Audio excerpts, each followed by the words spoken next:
খাইস তুই? আমি নিজে কামাই করে খাই। ও ছবিগুলো ডিলিট করুক। ও ডিলিট করুক। এক বছর পেরিয়েছে, এই জায়গাতে আপনি দাঁড়িয়ে আছেন, এই জায়গাটিকে কেমন অনুভব করছেন?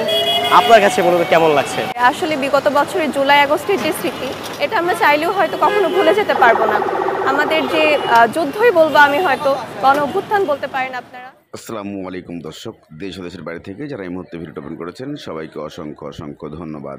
দর্শক, প্রথমেই আপনারা দেখেছেন একটি মেয়ে তার স্বামীকে ডিভোর্স দিতে এসে উকিলের সামনেই কী ধরনের আচরণ করছে। উনি নিজেই ডিভোর্স দিচ্ছেন এবং তালাক দিচ্ছেন এমন প্রশ্ন, এবং ক্ষিপ্ত হয়ে গেছেন সবার সামনে। এই কেমন আচরণ যা বাংলার মানুষকে সবাই হতভম্ব করে দিয়েছে।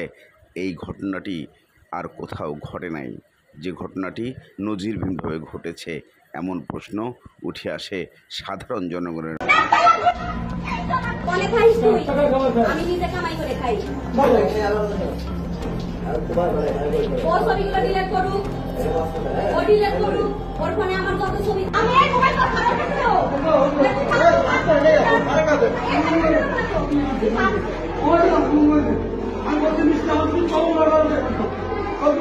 আমার জীবন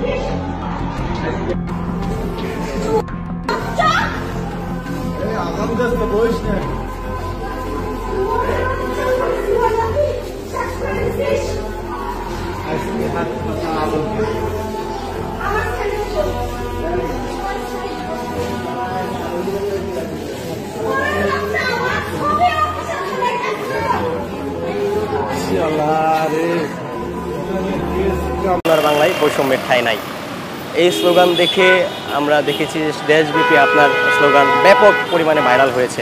সেই স্লোগান ভাইরালের পর আপনার মৃত্যুর গুজব উঠেছে। ঠিক এক বছর আগে এই জায়গাতে আপনি স্লোগানটা দিয়েছিলেন। আজকে এক বছর হয়েছে, কেমন অনুভব করছেন? আসলে আন্দোলনের শেষ হয়েছে, এক বছর পেরিয়েছে, এই জায়গাতে আপনি দাঁড়িয়ে আছেন, এই জায়গাটিকে কেমন অনুভব করছেন? আপনার কাছে মূলত কেমন লাগছে? আসলে বিগত বছরের জুলাই আগস্টের যে স্মৃতি, এটা আমরা চাইলেও হয়তো কখনো ভুলে যেতে পারবো না। আমাদের যে যুদ্ধই বলবো আমি, হয়তো গণ অভ্যুত্থান বলতে পারেন আপনারা। এদিকে হঠাৎ করে জুলাই যোদ্ধা তাসমিমের সঙ্গে দেখা, কি বললেন তাসমিম? এমন প্রশ্ন সবারই অজানা। চলুন আমরা তাসমিমের কিছু কথা শুনেছি, তার কমেন্টে উল্লেখ করি কে ছিলেন